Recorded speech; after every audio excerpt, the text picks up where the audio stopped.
G'day, greetings. Today's pattern interrupter daily drop is why it's never been easier to get it wrong. Think back to times pre-AI, pre-internet, pre the telephone, pre all of the technology that we take for granted today. Think about when people used to have a day-to-day job. It was the same job every day. The seasons were the same, the routines were the same. They knew what to do at any given time, because if they didn't do what they were supposed to do at any given time, frankly, they would starve. Now, fast forward to today and take myself as an example. So here I am in the later stages of my life, seeking to learn new crafts and new tactics, strategies, techniques, learning how to do YouTube, learning how to present myself to people, learning how to struggle with algorithms, how to negotiate AI, how to be all things to all people. And it's quite easy to fail, isn't it? Why? Because whereas once upon a time there might have been maybe a handful of ways to fail, now there are 100, 1,000 ways to fail. I'm not complaining, don't get me wrong. What I'm doing is pointing out to you that if you feel like you're failing, it may be that you're living in an environment with demands upon you where the chance of failure has never been higher. I got this idea because I opened a masterclass and I started watching the masterclass, and it was truly a masterclass telling me all the things that I need to do in order to get my YouTube channel going. How the thumbnails need to be more arresting. How the titles need to link with context into the arresting thumbnail. How the description needs to have a hook. It has to have an example. It has to have interpretation, and it has to have some kind of timing, call to action, etc. There's so much jargon, so many acronyms, initials, formulas, playbooks, and ways to get things done. And access to the information has never been easier. So I started to think about how, instead of having a generation of people who are facilitated and enabled by the mass explosion of information, it's also possible that we have a generation of people who find themselves feeling inadequate and underachieving as they fall into that most deadly of traps of comparison. Look at all of the channels, all of them vying for your attention. This is one of them.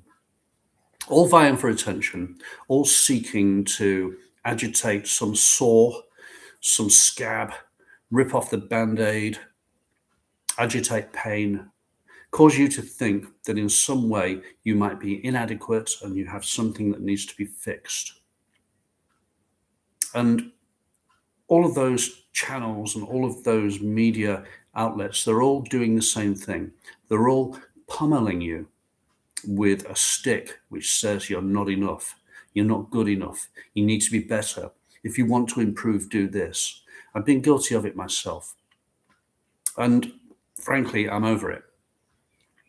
I'm over living in an environment where I keep getting told that I'm fucking up, and if I want to do things better, I have to follow this formula, this playbook, do what this person says or this guru says, etc. I'm not oblivious to my flaws, and I'm not a closed book when it comes to taking on advice. But what I'm saying is that even though I justify my distractions by trying to only consume materials which are good for my business and my work, bottom line is I'm still a doom scrolling dopamine addict. I've simply replaced one form of dopamine addiction, i.e. being entertained, with another one, which is being informed. And of course, the only way to maintain that addiction is to convince yourself that you are some kind of empty vessel that needs filling with other people's knowledge. I like knowledge.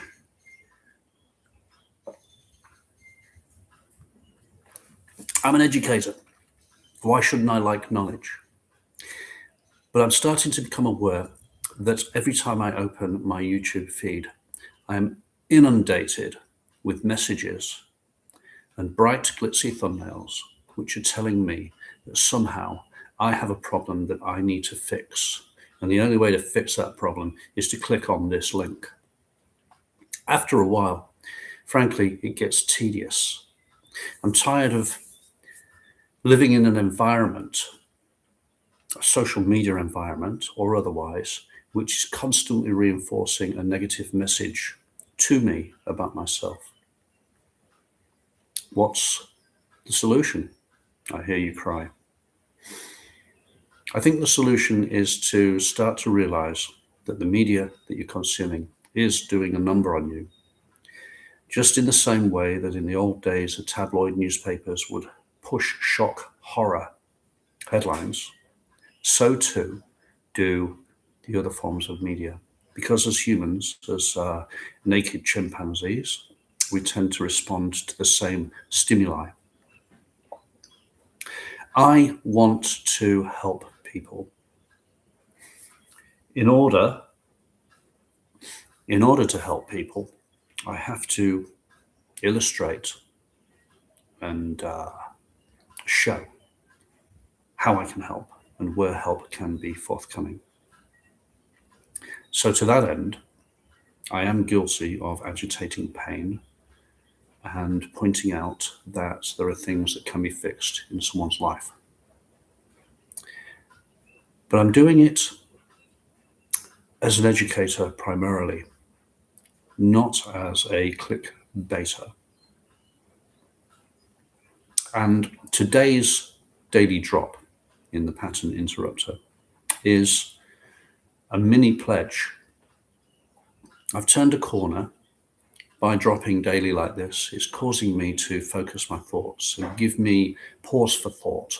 And this is a good thing.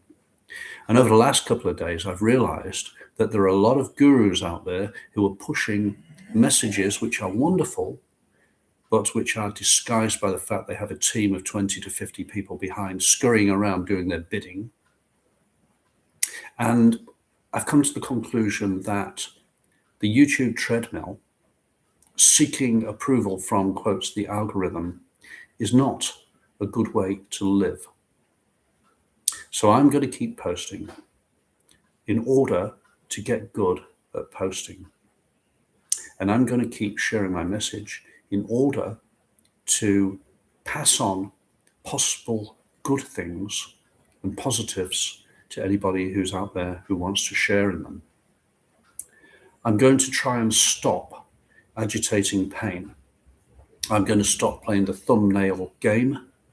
I'm going to stop being like everybody out there who for some reason seems to think that by agitating other people's inadequacies, pain, fear, worry, doubt, anxiety, somehow they're doing the world a service. They're not. They're simply struggling and fighting to be little fish in a very big pond. If I want to be a big fish in a little pond, I'll act like a big fish in a little pond and stop playing the same games that everybody else plays. The positives of this, and I encourage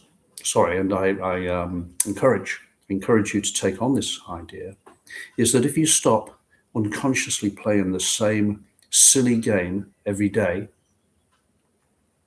stop being sucked in by the dopamine trap, stop the doom scrolling, and stop justifying accessing information because it's agitating your pain and your inadequacy. If you start working on a more positive basis, I guess I'm not really saying don't access the people that you're looking at. By all means, get the information, get educated, get informed, but just understand that they are doing a number on you because they are trying to clickbait you at the same time. And the people who are best at it are often the people who have won your like, trust, and willingness to take part the most effectively. Yeah, that's right. One of the reasons you click on one person over others is because you actually like them. And I'm sure they are likable.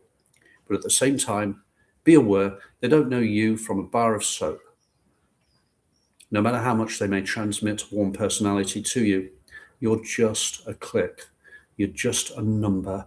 You're just a statistic in the algorithm and in the analytics.